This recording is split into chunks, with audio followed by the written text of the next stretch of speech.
বিভিন্ন জেলাতেও মহাসমারোহে হনুমান জয়ন্তী উদযাপিত হচ্ছে। বর্ধমানে ইদিলপুর ফকিরপুর হনুমান মন্দিরে আজ থেকে 4 দিনের বিশেষ পুজো পাঠ এবং সাংস্কৃতিক অনুষ্ঠানের সূচনা হয়েছে। বারাণসী থেকে এসেছেন পণ্ডিতেরা। দিনভর চলছে হরিনাম সংকীর্তন। আয়োজন সম্পর্কে জানিয়েছেন মন্দির সেবা কমিটির সভাপতি সমিত ঘোষ।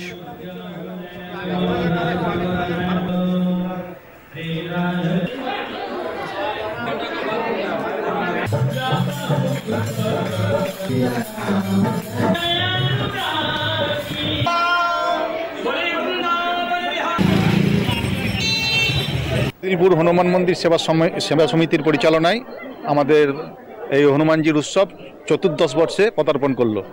এই উপলক্ষে আজকে র্যালির মাধ্যমে অনুষ্ঠানের সূচনা হলো। এই আয়োজনে যোগ দিতে পেরে খুশি ভক্তরা।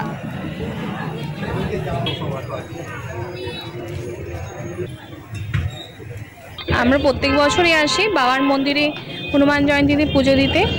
এখানে সমস্ত আয়োজনই খুব ভালো এবং আমরা সবাই শান্তিপূর্ণভাবে পুজো দিই।